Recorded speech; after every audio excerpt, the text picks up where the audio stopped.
everybody, welcome to the channel. My name is Scruffy, and today I wanted to talk a little bit about a recent dev update. In fact, the March dev update that map dropped on us just a little while back. Wanted to touch on a few things that you may or may not have seen in it, as I think we can maybe infer some things from here. There's a few little tea leaves or nuggets to glean from some of that. So without further ado, let's get you on over to the update. As we come to page 3 here, again, there's a lot of information in here. I suggest that you go check it out. Major announcements in the Cornucopias server. However, I'm only going to touch on a few things that I think are especially interesting. And again, if we come to page 3 here, they talk about the desktop launcher and login. As you can see here, it is in final production, including the login registration, download a game and tamper detection system, also basic asset querying, and the front-end UI UX. Now, why do I think this is interesting? Well, the first reason is in order to have any kind of game, whether it's racing or the metaverse or whatever, this is kind of the first step. This is the gateway. And so they can't release anything for testing until this is done. It looks like they're getting close to being towards the end of that step. Now, if we head on over here to page 4, there's some interesting things about sector pipelines. However, I have to say, one of the things that intrigued me the most is something that might have slipped past your radar. At the very, very bottom here, if you notice, I've highlighted sound design and voice acting. Now, to be fair, it's still in the concept and planning stages. However, it looks to me like this is confirmation that voice acting will be in the game. To me, that's a huge deal, right?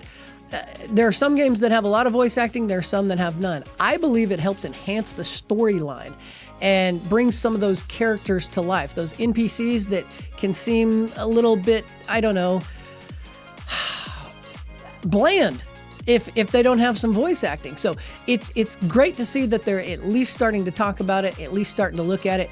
It looks like we might have some very interesting characters coming to Cornucopias. Now, just another quick note in here. It was mentioned on Kopi Cafe, but I thought in case you happen to have missed that episode, very important stuff right here on the Megadome pipeline page. For all of you race fans, towards the bottom here, they show that the multiplayer is MVP production and that they are actually server testing on AWS in the alpha testing phase, meaning within the development team.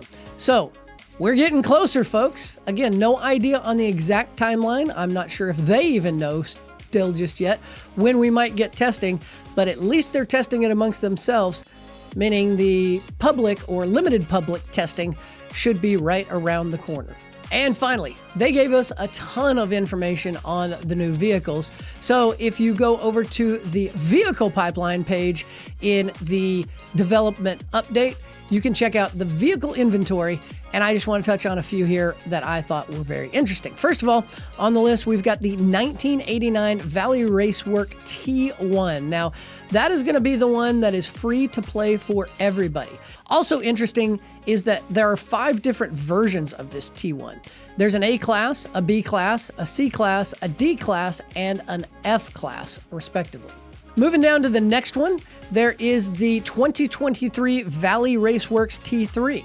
Now, some of you guys may have seen this in a racing video that they posted a while back. Some of you may actually have gotten to play it at CNFTCon last year. But the telling thing is that it does look like we will be getting this year, as it is the 2023 model, and that one is labeled as the A class. Next on the list, we've got last year's models. We've got the Bubble Jet Sprinter, the GTI Javelin, and the Bubble Jet Sprinter OG Custom. As you can see here, the Bubble Jet Sprinter will be a C-Class vehicle, the GTI Javelin an A-Class vehicle, and the Bubble Jet Sprinter OG Custom will be a B-Class vehicle. Moving on, we've got a 1938 Bubble Jet Prima F-Class. Perhaps one of my favorite named vehicles here, we've got the 2020 Genesis Dolphin. That one is going to be a C-Class. Super excited to find out what that one's going to look like, especially bearing the Dolphin name. Also, with it being a 2020 model, it makes me really wonder if this was a super early idea that our creators had and it's just now seeing the light of day.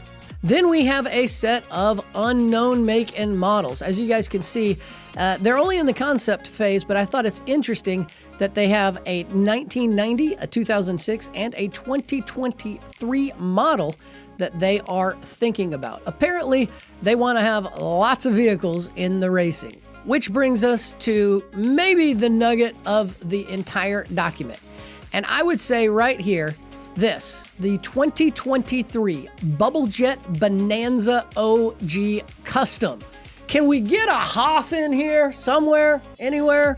I don't know. Anyway, the fact of the matter is that our 2023 OG Bubble Jet Mint seems to be named the Bonanza, and it appears to be the top of the food chain. That's right, kids, an S-Class vehicle. For those of you who aren't already OGs, boy, I would be out there in the community being as helpful as possible, as often as possible. This looks like it could be a super sweet vehicle. And then finally on our list, we have, just like last year, a 2023 Bubble Jet Bonanza Standard Edition, and that would be an A-Class vehicle. So again, if you're not lucky enough to have or get the OG roll before that mint, you will still have your chance to get a very high tier model. And don't forget, there's always the secondary market.